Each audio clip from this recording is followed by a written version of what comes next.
Juízes, capítulo 11. Esse será o nosso penúltimo estudo do livro dos Juízes.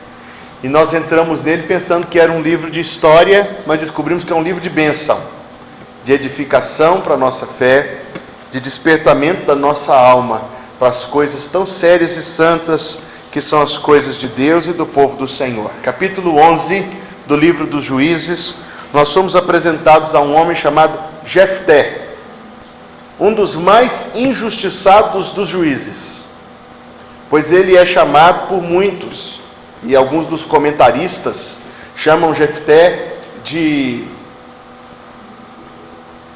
como é que é a palavra? De um beduíno do deserto, um mercenário. Chamam Jefté de mercenário. E também de que ele teria feito sacrifício humano. E nós vamos esclarecer estas questões aqui, aprendendo e lendo a Bíblia e Deus nos dando condições de aprender a palavra do Senhor. Antes de ver isto, você se lembra que Jefté foi mencionado como um herói da fé em Hebreus capítulo 11. Concorda comigo?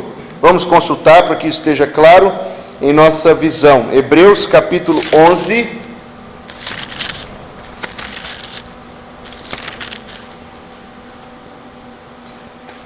Hebreus 11, verso número 32. O autor, não sabemos quem é, na glória saberemos, escreve assim: e o que mais direi?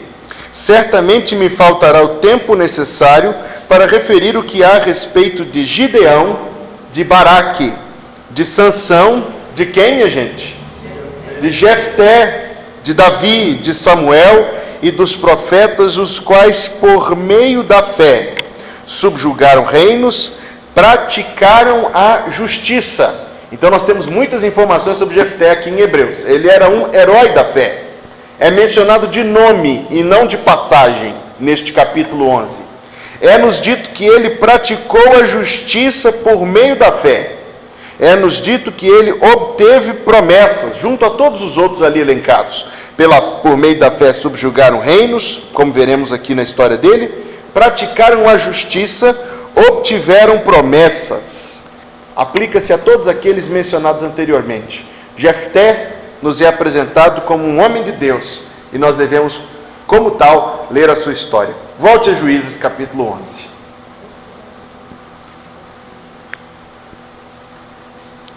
Era então Jefté, o gileadita, homem valente, porém filho de uma prostituta. Gileade gerara a Jefté. O problema é que, pela forma como ele foi gerado, ele se tornava um filho não legítimo, não herdeiro de seu pai, sem nome e sem muitas condições de vida naquele tempo. Também a mulher de Gileade, verso 2, lhe deu filhos, os quais, quando já grandes, expulsaram Jefté e lhe disseram: não herdarás em casa de nosso pai, porque és filho de outra mulher, pagando pelo erro de outro. Então Jefté fugiu da presença dos seus irmãos e habitou na terra de Tobi. Vamos começar por aqui, porque o retrato que a Bíblia nos apresenta é de um homem que começou sua vida em humilhação, desterro, injustiça, abandono e fuga. Um começo nada inspirador. Então, para aqueles de nós que presumem que o começo determina o final, a história de Jefté nos mostra que não.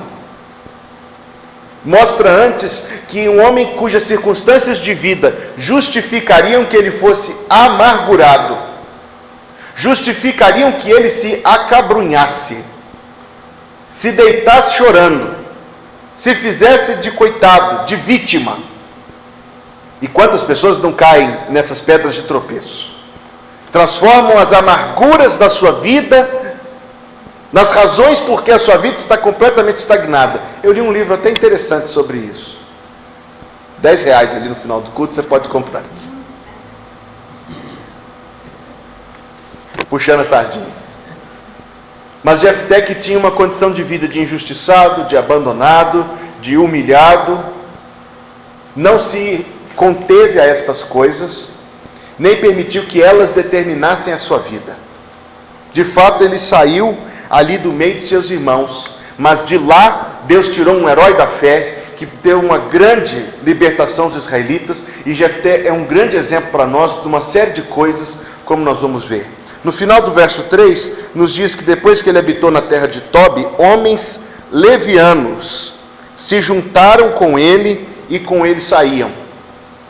E aqui nós encontramos já o primeiro relance do caráter de Jefté e da forma como ele agia em fé, como nós vamos ver daqui adiante. Jefté transformou um bando de vagabundos, de violentos, de levianos, como a própria Bíblia diz, numa milícia organizada de pessoas que estavam debaixo do seu comando e que agiam segundo as suas orientações. Lembram de quem mais na Bíblia fez isso? Davi. Assim como Davi, Jefté pegou um grupo de deserdados, um grupo de pessoas levianas, como a Bíblia diz, e os transformou num grupo decente de homens trabalhadores em ordem.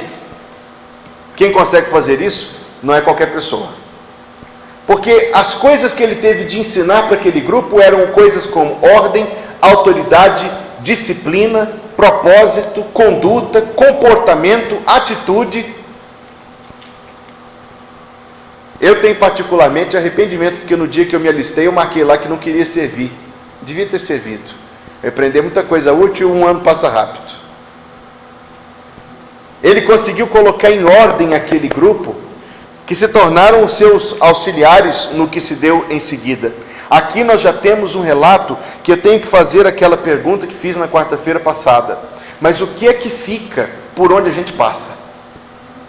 Porque do contato de Jefté com aqueles homens nasceu algo de útil, algo de bom, algo de proveitoso, de ordeiro. A gente tem feito a mesma coisa com aquilo que vem às nossas mãos? O uso do nosso tempo que Deus nos dá, dos recursos que Deus nos confia, das pessoas com quem a gente convive. É isso que tem sido o fruto, o resultado da nossa vida? Marcas positivas? É uma pergunta que a gente se faz diante da vida de Jefté. Ou como eu resumo isso, eu vou dizer novamente, o que fica por onde a gente passa? Porque no contato dele com levianos, dependendo de quem fosse, ia se transformar num bando de arruaceiros, que pilhavam as cidades, que destruíam, que roubavam as coisas, que viviam da violência. Mas nós veremos que era um grupo organizado, obediente, disciplinado e crente, no meio de um tempo terrível de idolatria. Verso 4: passado algum tempo, pelejaram os filhos de Amon contra Israel. E quando pelejavam, foram os anciãos de Gileade. Espera aí, vamos ver isso aqui? Foram os anciãos. Quem eram os anciãos? Os líderes, concorda comigo? As pessoas de proeminência, de responsabilidade e de liderança. Da onde? Da casa do pai dele. Eles estavam sendo assolados pelos amonitas, povo vizinho. Quem lembra quem eram os amonitas? Uma boa pergunta de quarta-feira. Quem foi o pai dos filhos de Amon?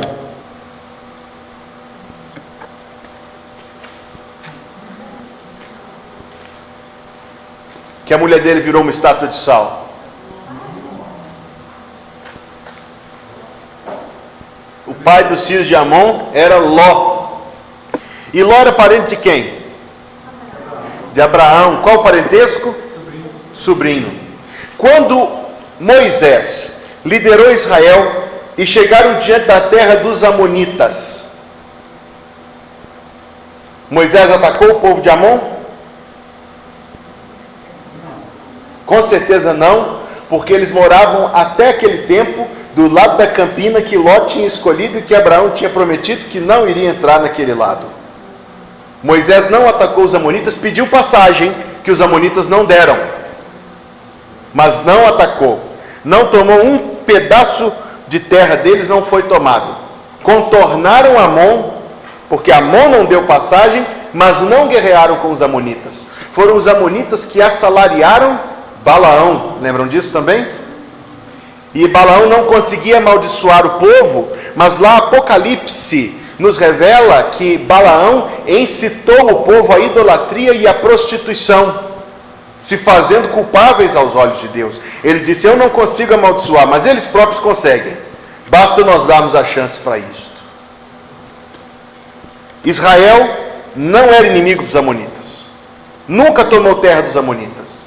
A invasão dos amonitas à terra de Gileade era uma tentativa de tirar vantagem de um povo que já estava fraco, que se tinha esquecido do seu Deus, que tinha perdido a unidade nacional. E pode ter certeza que todas as vezes que nós nos empobrecermos em nossa vida cristã, haverá aproveitadores, pecados aproveitadores, vícios aproveitadores, hábitos aproveitadores, que assim como os amonitas vão se alimentar da nossa vida, vão roer o que sobrou da nossa vida espiritual, e como Israel nós ficaremos de decadência em decadência, fraqueza em fraqueza.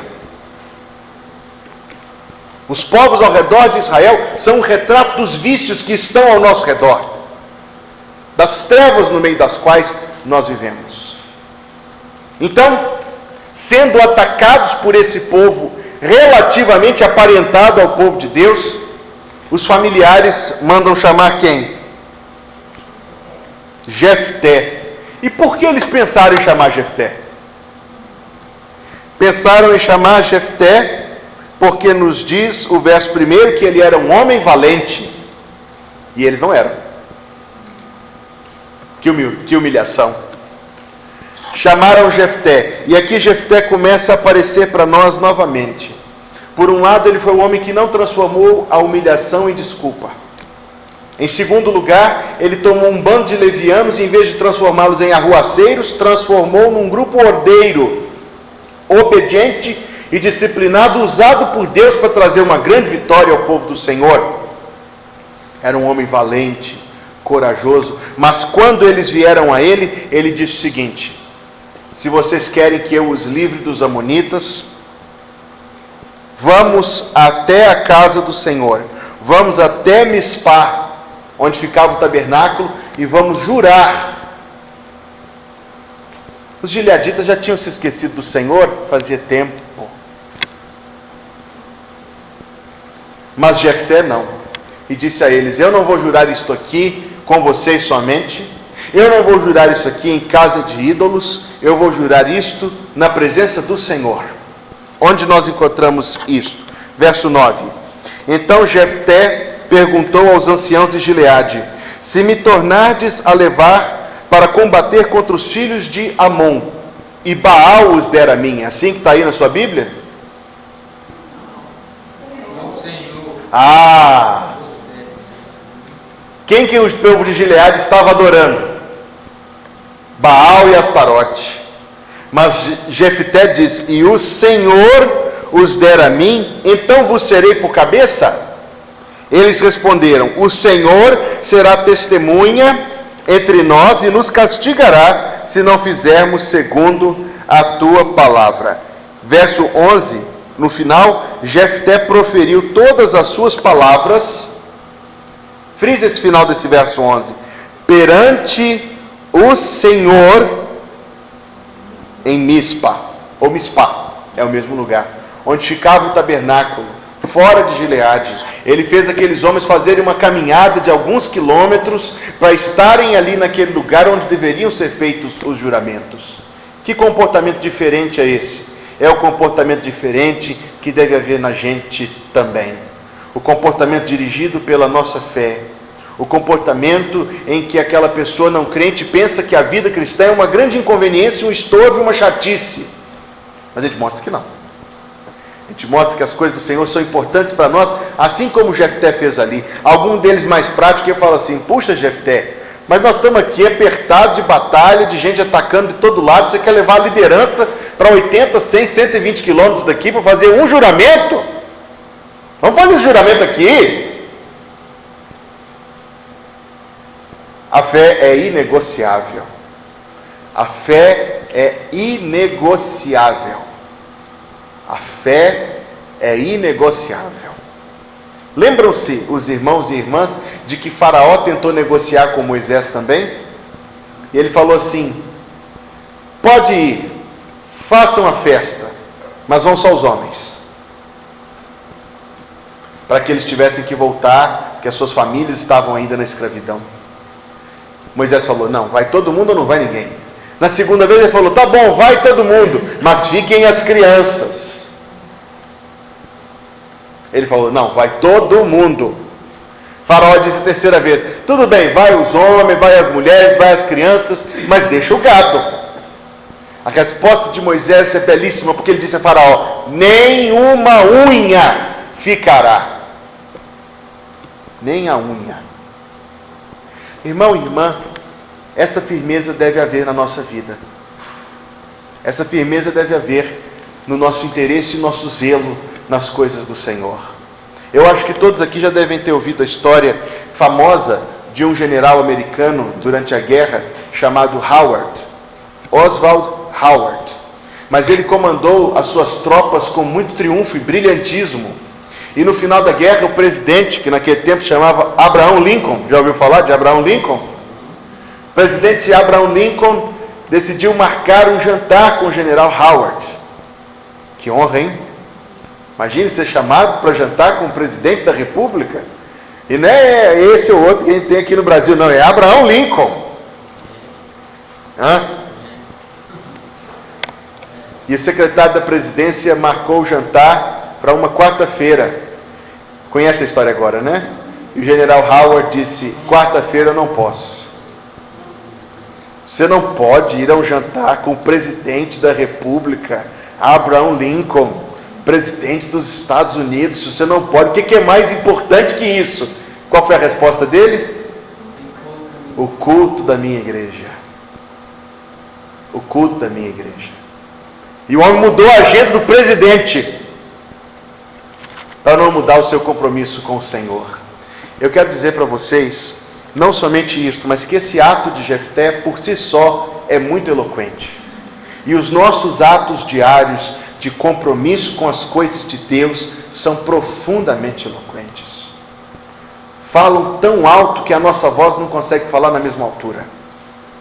Falam de uma forma clara que as pessoas que conosco convivem sentem o impacto e sentem a importância que nós damos às coisas de Deus. Elas dirão, eu posso não crer, mas eu não duvido que esse crente aí crê. A respeito de Jefté, é notável agora, eu não posso fazer a leitura, mas a leitura bíblica está aí diante de nós todo ano, então a gente vai atualizando e seguindo. Mas então Jefté foi até o príncipe, ele enviou mensageiros ao rei dos filhos de Amon, verso 12. Ele enviou mensageiros e disse, que há entre mim e ti, que vieste a mim a pelejar contra a minha terra? A resposta dele foi, é porque, subindo Israel do Egito, me tomou a terra desde Arnon até ao Jaboque, até ao Jordão. Restitui-me agora pacificamente.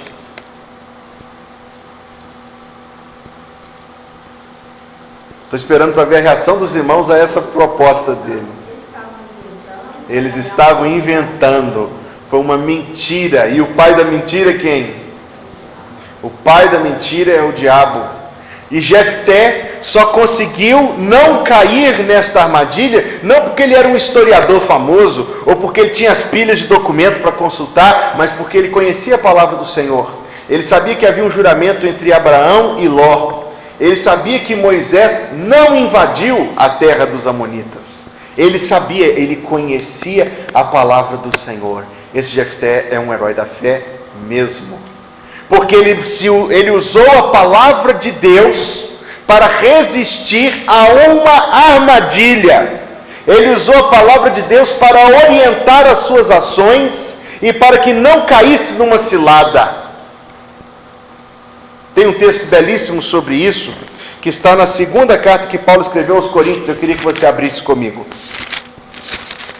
Segunda carta de Paulo aos Coríntios.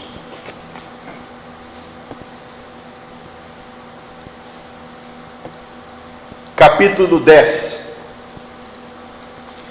Eu recomendo a cada irmão e irmã que marque esse texto na sua Bíblia e memorize.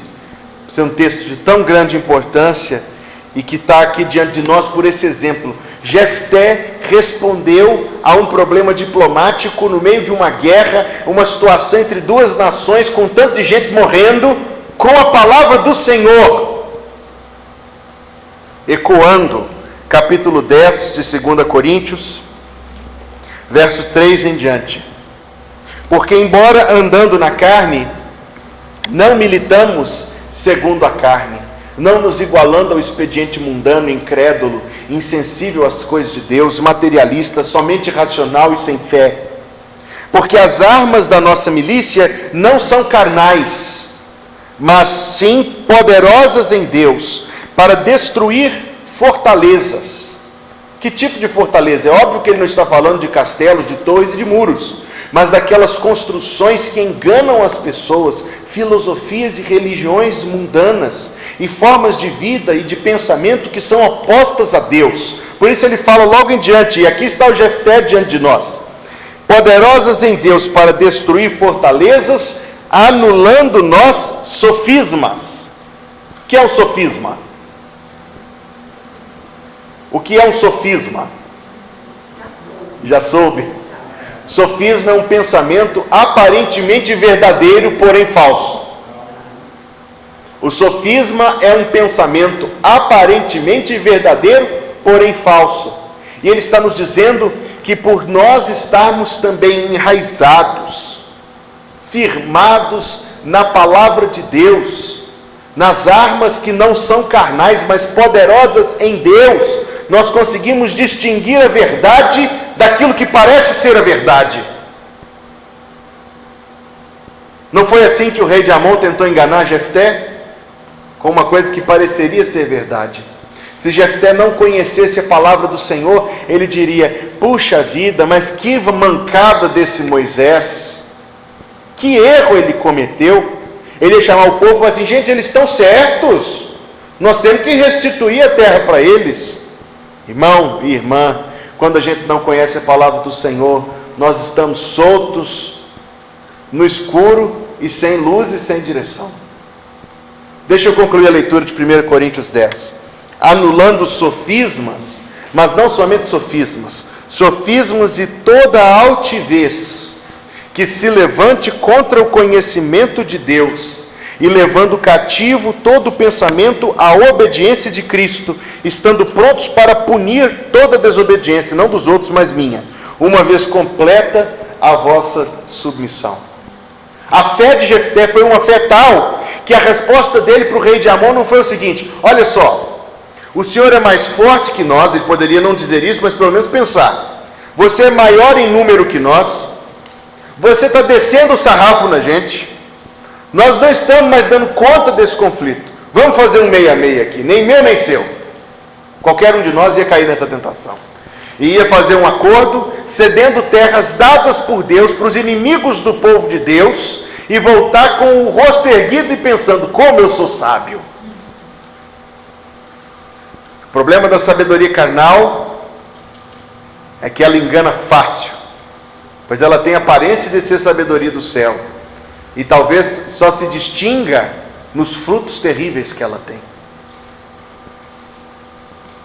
Acordos talvez possam ser feitos entre nós, mas nunca naquilo que a palavra de Deus institui.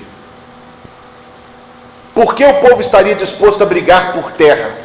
Porque aquela terra, decretada por Deus, foi dada a eles, e quem tentasse tomar era um inimigo da palavra de Deus. Hoje, nós não vivemos nisto, nós não vivemos nesta condição. Os nossos marcos não são no chão, mas são princípios fincados por Deus para dirigir a nossa vida. E se alguém diz que os nossos princípios estão atravessando o seu caminho, os nossos princípios não vão deixar de estar onde Deus os traçou. Isto Jefté nos ensina. Ele conhecia a palavra de Deus a ponto de reconhecer uma mentira aparentemente verdadeira quando se apresentou a ele. Conhecemos nós a palavra de Deus a este ponto? A espada do Espírito é a palavra de Deus. Efésios capítulo 6, que fala da batalha espiritual, diz que nós vencemos com a palavra de Deus. O escudo da fé, porque Jefté não se conformou em fazer um acordo, ainda que fosse o partido mais fraco. E ainda que fosse talvez aparentemente mais racional, mais fácil, mais conveniente fazer uma concessão, ele não fez. Porque cria da seguinte forma como nós devemos crer: se Deus disse assim, Deus há de sustentar o que disse. Deus há de manter a sua palavra. Somos fracos, mas Deus é forte. Somos pequenos, mas Deus é grande. O que estamos brigando não é nosso interesse, mas aquilo que Deus determina na sua palavra. E por causa disso, Jefté venceu no Senhor. Meu irmão e minha querida irmã, nós devemos ser capazes de ter este conhecimento. Não somente devemos, nós podemos e devemos ser capazes de conhecer a palavra de Deus desta forma. E nós temos poder espiritual para reagir da mesma forma a toda tentação que nos tente enganar. Verso número 21, porque é preciso que os irmãos vejam, apenas o verso 15, desculpa. Jefté respondeu ao rei dos filhos de Amon: Israel não tomou a terra dos Moabitas, nem a terra dos filhos de Amon. O que o Senhor está dizendo é uma mentira. Verso 21, depois leia esse trecho. O Senhor, o Deus de Israel, entregou Sion e todo o seu povo nas mãos de Israel e os feriu, e Israel desapossou a quem? Ele conhecia a palavra de Deus a ponto de poder responder num debate rápido a quem aquela terra verdadeiramente pertencia a que foi tomada. Não aos amonitas, mas aos amorreus. Verso 24. Não é certo que aquilo que Quemos, teu Deus, te dá, consideras como tua possessão? Brincou com ele ali e disse: assim possuiremos nós o território de todos quantos o Senhor nosso Deus expulsou de diante de nós. Que coragem, que fé, que firmeza. Se a gente não tem isso em nosso coração e em nossa vida, nós podemos pedir a Deus que nos dê essa firmeza. Nós podemos pedir a Deus que nos dê essa coragem. Nós podemos pedir a Deus que nos faça crescer na fé, a ponto de crer nele a despeito das circunstâncias que se nos apresentam. Nós podemos pedir a Deus que nos ajude a conhecer a sua palavra a ponto de reconhecer a verdade e o erro. Nós podemos pedir a Deus que nos faça como Jefté. Essa é uma oração válida. Senhor, eu queria ser como Jefté. Em seguida, houve uma batalha, porque o mentiroso rei de Amon decidiu que era hora então de atacar Israel. Ele viu que Israel não ia ceder às suas mentiras, ou pelo menos Jefté não ia ceder às suas mentiras. Mas para o começo da batalha, verso 29, marque aí: o Espírito do Senhor. Vamos ler esse texto juntos, essa primeira parte do verso. Então o Espírito do Senhor veio sobre Jefté. De novo. Então o Espírito do Senhor veio sobre Jefté. Já veio sobre você? Já veio. No dia da nossa conversão, nós não sabíamos, mas era o Espírito Santo. No dia em que nos arrependemos dos nossos pecados, nós não sabíamos, mas era o Espírito Santo. No dia em que vimos a Cristo como nosso Salvador, nós não sabíamos, mas era o Espírito Santo. Naquele momento, ele veio sobre Jefté, e Jefté fez um voto ao Senhor. O voto dele foi o seguinte: escute bem o voto de Jefté. Ele disse: Senhor, se o Senhor me entregar os filhos de Amon nas minhas mãos, o primeiro da porta da minha casa que me sair ao encontro, voltando eu vitorioso, esse será do Senhor, e eu o oferecerei como holocausto.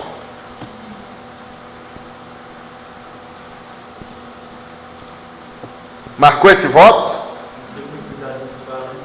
Oi? Vamos entender o que esse voto era de fato, mas não agora, porque é preciso dizer que Deus aceitou o voto. E antes de tudo é preciso dizer que Jefté estava cheio do Espírito Santo antes de fazer o voto. Nós lemos isso, não lemos? O Espírito do Senhor veio sobre Jefté.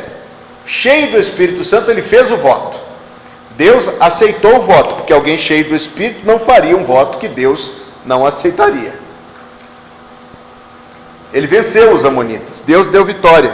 Verso 32, Jefté foi ao encontro aos filhos de Amon, a combater com eles, e o Senhor os entregou nas mãos de Jefté, e ele os derrotou, diz o começo do verso 33. O final diz: foram subjugados os filhos de Amon diante dos filhos de Israel. Novamente, Israel era um povo pequenino e enfraquecido, dividido pelas suas idolatrias, desintegrado, porque tinha se esquecido da sua história e do nome do Senhor.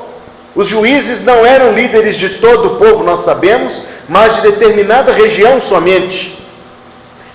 Jefté conseguiu alcançar uma vitória imensa, muito maior, assim como a de Gideão, uma vitória imensa e impressionante, que só poderia ter vindo pelas mãos do Senhor. Nós já reconhecemos isso na nossa vida, não é verdade? Quando a gente passa por certa situação e olha depois para trás e fala: foi Deus que estava comigo. Ou quando certa coisa nos acontece, a gente diz: é Deus quem está fazendo isso, porque se não fosse Deus não seria possível. Felizes os olhos espirituais que conseguem enxergar assim a presença de Deus na sua vida, porque do contrário nós nos tornaríamos pessoas envaidecidas, arrogantes e completamente insensíveis ao Senhor, incrédulas. Mas à medida que Deus nos ajuda a perceber o agir dele na nossa vida, pelo contrário, a gente cresce na fé, cresce na humildade, cresce na nossa dependência do nosso Deus. Quando Jefté voltou para casa, quem veio ao encontro dele? A filha. Ele disse que ia oferecer em holocausto. O que é holocausto? Quem me disse? Oferta queimada. Ele vê a filha. É interessante fazer uma nota aqui, porque era a filha única. Ele é diferenciado dos juízes até nisso, porque Gideão tinha 70 filhos de muitas mulheres, mas Jefté era diferenciado até nisso. Ele tinha uma filha, obviamente de uma mulher. Um comportamento notável para aquele tempo. Era alguém muito elevado na sua compreensão das coisas espirituais. Agora eu quero que a gente enxergue aqui com clareza que Jefté não sacrificou a sua filha. Em primeiro lugar, porque o sacrifício humano não era aceito na lei de Moisés. Em segundo lugar, porque um homem cheio do Espírito Santo não faria um voto que Deus não aceitasse. Concorda comigo? Em terceiro lugar, porque o voto era válido. Verso 35, ele diz: ah, minha filha, tu me prostras por completo. Tu passaste a ser a causa da minha calamidade, porquanto fiz voto ao Senhor e não tornarei atrás. Era um voto válido, porque os votos inválidos não tinham de ser cumpridos. Estamos começando a chegar em algum lugar aqui. A atitude seguinte da filha de Jefté nos ensina por completo. E eu fiquei tão triste essa semana, irmãos, porque estudando esse assunto, eu fui ouvir uma pregação sobre Jefté, e a primeira palavra do pregador foi que Jefté sacrificou a filha. Eu não assisti nem o resto. Não assisti. Porque como pode um homem cheio do Espírito Santo, um herói da fé lá do livro de Hebreus, um homem temente a Deus, que vivia uma vida santa e reta, oferecer sacrifício humano? Não pode, e não foi isso que aconteceu. A filha diz: pai meu, fizeste voto ao Senhor, faze pois de mim segundo o teu voto. Ela aceitou o voto, ela se submeteu ao voto do pai, porque o Senhor te vingou. Vejam que homem diferenciado era Jefté, porque diferente de Gideão, que criou 70 filhos que entraram em guerra entre si, e Abimeleque matou todos, Jefté tinha uma filha que ele criou no caminho do Senhor e na fé. Ela disse: o Senhor te entregou, o Senhor te vingou dos teus inimigos. Então entendamos o voto. Ela disse ao seu pai: concede-me isto, deixe-me por 2 meses para que eu vá, desça pelos montes. Marque a expressão seguinte: chore a minha virgindade, eu e as minhas companheiras. E era tão seguro isso, que no verso 39 nos diz que ao fim de 2 meses, tornou ela para o seu pai, o qual lhe fez segundo o voto por ele proferido. Pronto, matou ela, despedaçou e queimou no altar. Mas o verso 39 diz: assim ela jamais foi possuída por varão. Que voto era voto esse? De Nazireu. Era um voto de Nazireu, que podia ser tomado por mulheres. Esse era o sacrifício. Vamos entender bem? Se era isso, por que era chamado de holocausto? Porque a ideia do holocausto é de algo que é oferecido a Deus e que Deus aceita. Em segundo lugar, por que então Jefté diz que a filha era a causa da sua calamidade? Porque a sua descendência seria extinta do povo. Pergunta difícil: Jefté sacrificou a própria filha no altar? Não.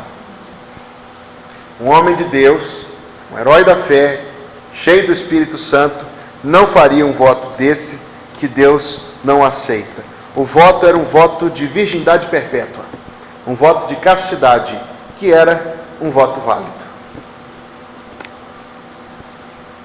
Preciso concluir a respeito de Jefté, um homem tão nobre, um homem tão distinto e tão elevado, corajoso, humilde, valente, conhecedor da palavra do Senhor, corajoso contra o inimigo, firme diante de Satanás, para mostrar aos irmãos a forma como ele lidou com um problema no meio do povo. Os irmãos se lembram que nós vimos na quarta-feira passada que a tribo de Efraim foi um problema para Gideão. Lembram-se disso? Não muito. Gideão correu atrás dos inimigos, os inimigos saíram correndo, entraram em território de efraimitas, os efraimitas mataram os inimigos de Gideão, os midianitas. São muitos nomes de povos no livro dos Juízes, eu tenho certeza disso. Mas se a gente pegar as ideias principais, a nossa fé é nutrida. Esses nomes não precisam ser guardados. Porém, os filhos de Efraim chegaram para Gideão e disseram o seguinte: como assim você não nos chamou? Atitude que existe de muita gente, porque eles foram chamados. Mas eles disseram: como assim você não me chamou? Ah, quantos gostam de chegar no final das coisas e gostam de pôr defeito naquilo que já está feito e de apontar o que está ruim naquilo que já foi resolvido. Isso é atitude de efraimita na Bíblia. Gideão teve um pouco de paciência com eles, Jefté não. Eles chegaram para Jefté e disseram a mesma coisa de antes. Existem pessoas que continuam repetindo sempre as mesmas coisas, não é verdade, minha gente? Parece um disco arranhado, sempre a mesma história, sempre o mesmo problema, sempre o mesmo lamento, sempre a mesma coisa. Vou contar um segredo para vocês. No tempo da Bíblia já era assim. Então não se surpreenda muito. Aprenda a agir e como se posicionar. Gideão nos ensinou que é possível ter um pouco de paciência, mas Jefté nos ensina que essa paciência não pode ser para sempre. Para Gideão, eles chegaram falando assim: como assim você fez isso conosco? Para Jefté, eles chegaram falando assim: nós vamos botar fogo na sua casa com você dentro. Não aprenderam, não se arrependeram, não voltaram atrás. Pelo contrário, seu hábito se tornou pior.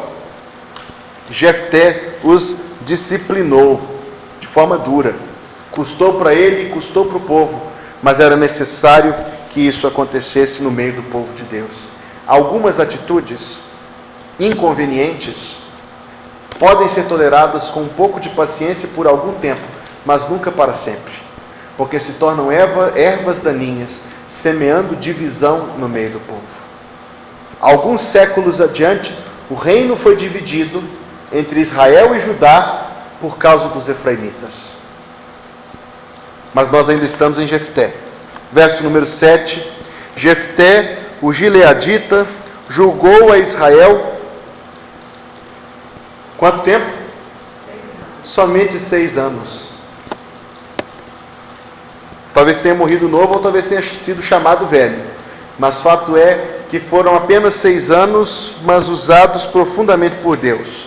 Morreu e foi sepultado numa das cidades de Gileade.